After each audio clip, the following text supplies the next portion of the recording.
How's it going, guys? Cameron here with Canadian Gamer coming at you with a Starfield update. So as many of you know, Bethesda launched a huge update for Starfield a couple of weeks ago. And I just downloaded it last night. It was almost 25 gigabytes. So I downloaded it. There's lots to cover. We're not going to cover everything here. There's many quality of life improvements. But the biggest update is the ability to actually change the graphics settings, or the display settings, if you will, on the Xbox Series X. Now, the thing is, I don't have a variable refresh rate, or VRR display for short, capable TV. You need a VRR display running at 120 hertz that will allow you to play this game at 40 frames per second. I don't have a 120 hertz TV, so when I go into the new settings that are available on Starfield, I can now select 60 frames a second instead of 30. And not only that, Bethesda allows you to play the game at 60 frames a second in quality mode. So basically, Bethesda is letting you play the game the way that they never originally wanted you to experience it, which I commend them for. And that's what you're seeing here. This is quality mode at 60 frames per second. So I can tell you guys, just from the hour or so that I played with it, about 80% of the time, the game's running fine at 60 frames a second. The issue is, the other 20% of the time, you're going to experience slowdown and hitching. It happens. You're going to see it here in this gameplay footage. You can also play the game at 60 frames per second in performance mode, which I didn't mess around with because honestly, this game is so gorgeous. It's kind of like Alan Wake 2. I can't imagine playing this game in performance mode and taking the hit as far as the graphics are concerned.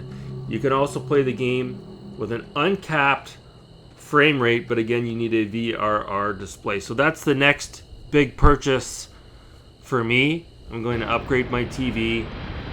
I'm going to get a 4K HDR VRR TV so I can play this bad boy at 40 frames per second, because to be honest with you guys, as nice as this is at 60 frames per second, the hitching and the stuttering, I don't know if it's just me, but I actually got a little bit of motion sickness playing this game this morning. I've never experienced motion sickness before playing Starfield, so I don't know if it's got to do with the frame rate, but I got the feeling that 40 frames per second would probably be more appropriate on the Series X. I had fun playing this game at 30 frames per second, to be honest with you. Playing the game at 60 frames per second, the game almost moves a little bit too fast for my liking, if that makes any sense. You know, it's like if you're watching a motion picture, typically they're at 24 frames per second. If you watch the movie at 60 frames per second, you would definitely notice a difference. So not an apples to apples comparison, but you know what I mean. You can toggle the VSync on and off, and also as well, there's new ship interior customization tools, and there's also a host of new gameplay options as well, and there's updated surface maps in the game, which I haven't played around with yet, but that basically replaces the surface dots with terrain markings, which allows you to actually see the points of interest on the map, making it easier to see where you are headed and what's around you. So you couldn't actually do that before, but now let's say you're in, you know, a major city as an example, you can have it set up so that on your gameplay screen, as you're running around or walking around throughout the environment, there's like a dot on the screen that will tell you exactly where, you know, like a restaurant is or a point of interest. It wasn't really like that before. And the last thing I want to mention too, maybe it's just me, I haven't read in on it fully as far as the update is concerned, but I feel like the lighting has been improved in the game. The lighting looks absolutely incredible. This game in general looks incredible, and I'm excited to jump back into Starfield, level up my character, and get ready for the Shattered Space DLC, which should be released probably in the fourth quarter of 2024. Fingers are crossed. So just a quick Starfield update.